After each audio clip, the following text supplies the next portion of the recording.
Keep that. Mistake number 2. Overusing I am to sound more formal in casual situations. I see this a lot in writing. Someone writes, "Hello, I am writing to you because I am wanting to ask." And it starts to sound stiff, almost robotic. In casual writing and speech, I'm writing to you is perfectly fine.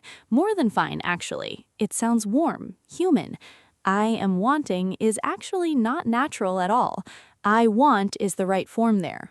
So don't think that I am is always more correct. It's not more correct, it's just more deliberate, more formal, more emphatic.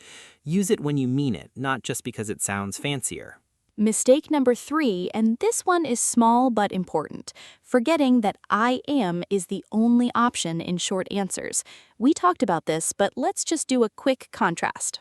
Are you coming to the party? I'm wrong. I am right. Are you tired? I am. Perfect, complete, natural.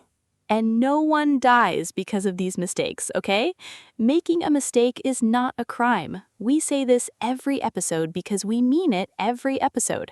The goal is not perfection. The goal is connection. And you're already connecting just by being here. Okay, one final story to bring everything together. A 3-sentence story. Same character, real journey. Listen. She woke up that morning and said to herself, "I'm nervous, but I'm going to do this." She walked into the room full of people, took a breath, and said clearly, "I am ready."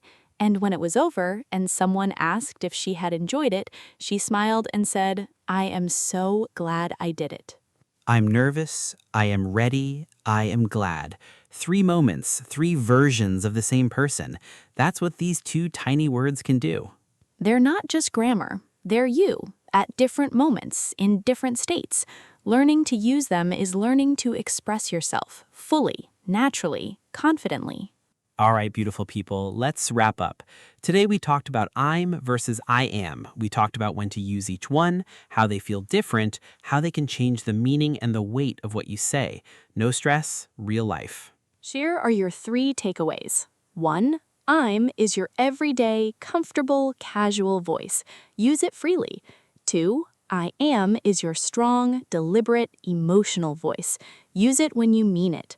3. In short answers, at the end of a sentence, alone, always I am, never I'm.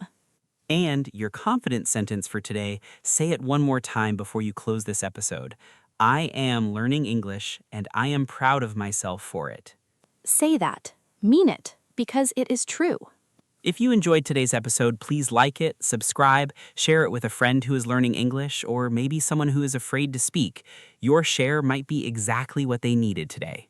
This episode was inspired by a real subscriber question, and if you have a question you want us to explore, leave it in the comments. We read every single one. This podcast is yours as much as it is ours. Just keep speaking. That's all. Just keep speaking. From me, Sophie. And from me, Jamie. Thank you for being here. Take care of yourself, be kind to yourself, and we'll see you in the next one. Bye, everyone. Bye.